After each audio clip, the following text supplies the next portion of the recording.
2nd of November 2024 at 2:21 p.m. in two separate locations. Welcome once again to our cosmic journey, the Devon Design Podcast, highlighting the journey that two regular old schmoes took to make the world's best astrology software. I am your designer, Jake. He is your engineer, Trey. Say hello, Trey. Hello, Trey. You are in you are on Harstine Island. I am I currently am. in North Mason. This is the first time in our podcast that we have ever been apart. How do you feel about that? Wait, no, we were apart. There was one. Yeah, there was in Snohomish. I remember. We You're were in gonna the go same back and town you're gonna though. put it. Same You're gonna town. put it. Oh, Episode it same was town. episode Okay. 50. It's episode 50. Episode is up there, but we were in the same town. Not the same town. Nowhere Okay. close. Okay. Like an hour away Yeah, from yeah, one yeah. No, another. this definitely further in this case. Further. That's all I have to say about that. Welcome to being further. The agenda, which I did not write, and therefore it's going to look a little bit like this, like a placeholder, is by the way, if you ever want to know what our agenda is, you set there's the coordinates, there's the width and the height. Um, we will be doing a check-in question. It'll be my check-in question today. And then we're just going to talk a little bit about where we're at, and I'll show you a little bit of like where we're going with design. Right now, just to let you know, design is working on the new homepage that we need to get out before our podcast event that is going to come out sometime in late November, early December. Trey, what are you working on? Like generally speaking, without going into great detail. Yeah, I'm still working on. So I'm working on the next phase of chart persistence, which is not creating the chart the first time, but actually updating the chart once the data has shifted. So, for example, if you have an event chart and or an event ring on a chart, and then you move through time with that event ring, we need to update all of the positions, and those are deeply nested structures inside of bigger structures. So, anyway, that's the other part of the chart persistence, which I'm working Nice. on now. Yeah, and I think we'll show a little bit of that level of I guess we would say the complication of how things kind of connect to one another as we go into the design demo. But of course, where we start, as always, is the check-in question. I am currently at the library, so therefore the library is on my mind. Mr. Henry, the question to you is this: if you had a magical or occult library, the library here has a library of things. Not only can you check out books, DVDs, CDs, things like that, but also you can get a craft bag or a bee hunting bag or a light Fill light. therapy which is a therapy lamp, but it is used by okay, I'll show you something.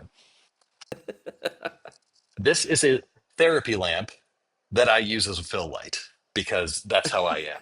And I don't have it on today, as you can tell by my craggy face. So you have a library of things.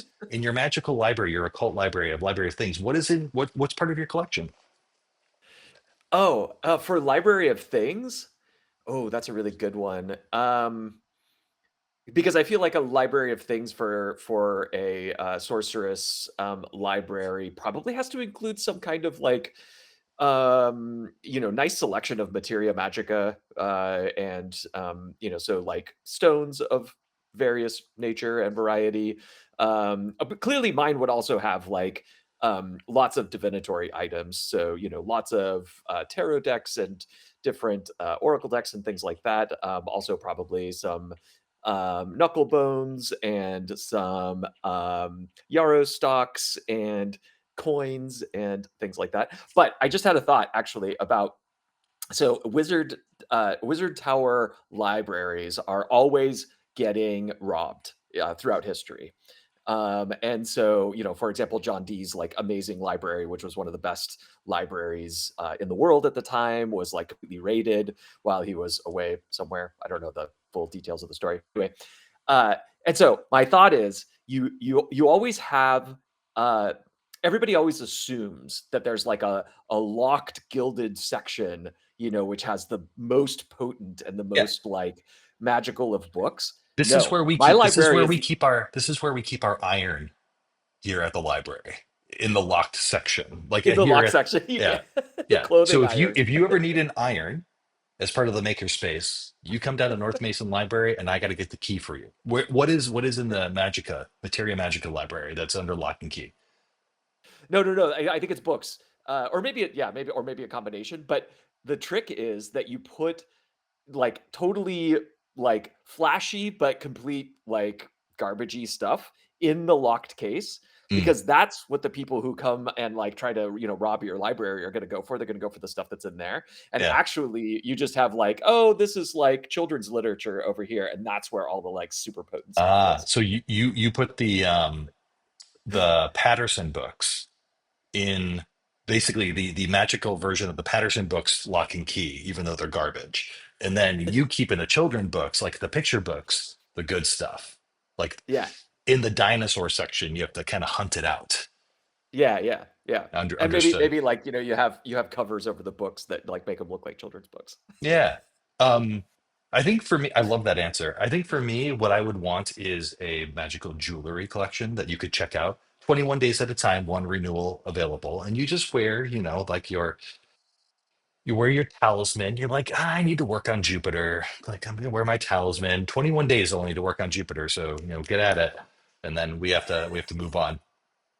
Good check-in, everyone. Good check-in. Yeah, I like Let's it. go because we are on a little bit of schedule, and I did get Trey going quite a bit. Let's talk a little bit about design documentation and where we're going to go with this. So I'm moving away from Obsidian, which is also why the agenda slide looks like this, because there's no Obsidian over there. And what I am doing is instead moving to Notion. And Trey hates Notion, and that's fine. It's not for him to like, it's for me to like. And so now the uh, what I'm going to call the magical design database will have object relationships, calls to action attributes like this, and you will see that like there are a shed load this way, a shed load of objects that are available in the system, and this is not even the complete list right now. And these things are things we've talked a little bit about this in the past. These are things that build on top of each other. So like there is an aspect type. So, for example, a sextile, there's an aspect, which is a point placement and a point placement, and it has an aspect type. There's multi layers. And this is also why it's really hard for Trey to have to even do something like a save because he has to go through layer upon layer upon layer to finally get all of the stuff that needs to be saved. Is that a fair way to kind of talk a little bit about like the challenges that you have with the complexity of our system and even simple things like save? Yeah, I mean, we've talked about this so many times in the past, but we are trying to encapsulate the inherent complexity of the problem space in the platform so that the user doesn't have to be faced with the challenge of that complexity, which means that we're That we have eating to the do it. complexity. Yeah, we That have means to that eat we the have to do it. complexity. Somebody Yeah, is and going to eat the so complexity dinner, and it's our meal. It's not your meal. It's our meal to eat. yeah, so we could do things in a much more simplified way, which is what a lot of software in for astrology does, and that would definitely make like chart save and chart load and this and search all a lot easier, and it would make it a lot shittier. And so we're not doing that. So yeah, but it does mean that it's like even things that seem relatively straightforward and simple require thinking through a lot of moving parts. Once I think we're kind of like I hope that we're sort of in the last part of uh, it's just some of this complexity for the base astrological aspects of the product. This doesn't obviously include everything we want to do with electional and horary and all this stuff, but just for like Right. kind of the core stuff, I think we're kind of eating the largest part of the elephant right now, and then I'm hoping that it'll things will move a little bit quicker. We'll see. Only time will tell. Do you want to talk a little bit about like what our hopes and dreams are for electional astrology? Well, I mean, uh, from a high level, based on the research that we've done, primary research with professional astrologers, quite a few at this point. Yeah. The primary thing, because there are a lot of different approaches to electional astrology, but the primary thing that we heard over and over again is I have 10 different have to use for my electional workflow. I would like to have one tool.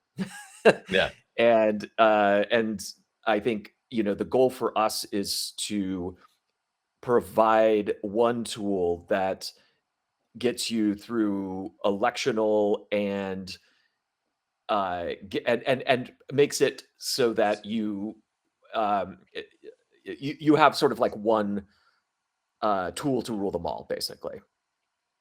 So Yeah, you're not having exactly. to like move between a bunch of different things. Now, what this will exactly look like is still very much up in the air, And but once we have an that's kind of the idea of what topic. that might look like, we'll show you. But we can't show anything today, so let it go. I don't want to hear it. Okay? Yeah, stop Great. bossing us around, Stop viewer. bossing us around. Jeez. Not for you to boss us around about that, dear viewer. So, Jorge, um, great. From a design perspective, I'm excited to make some prototypes to actually show you, the viewer, and to other people to see if it would actually work. Because I think electional astrology is one of those things that is desirable and useful. And a lot of clients like this stuff. A lot of practitioners have the need to do this stuff, but for some reason, it's just not really well done today. And I don't want to opine about why that's not well done. I think it just is something that like, has been wholly, kind of partially or wholly ignored in a way that we can make better. Yeah, Yeah, yeah. I mean, there are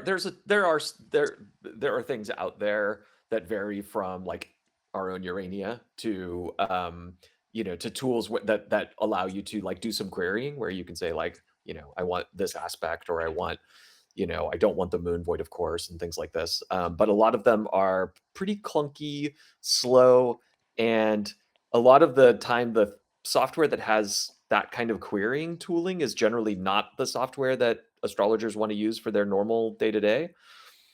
So that's part of what we're trying to fix. we're fixing it. Would you like to ask me what the viewer should do today? ah, Designer Jake, what should the Mm. viewer do today? I think that the viewer should go either work out in their basement or go to the gym and be working out. And while they are working out, I want them to make sure that they are holding their core very, very tight because I really don't want them to get injured this time. Okay. Yeah, and glutes. And glutes. You have frozen. Oh, you're back. I'm on Yeah. library internet. That's what happens. And work them glutes because you know what? Nothing makes for a sexier body than a nice pair of glutes. Where am I going with this? I don't know. Be well, take care. We love you very much. Go work out, go get your sweat on, but make sure that you hold your core real tight and your glutes, as Treya said. We love you. Take care. We will see you next week. Enjoy your Saturday, whatever day you watch this very fine movie. Take care. Goodbye.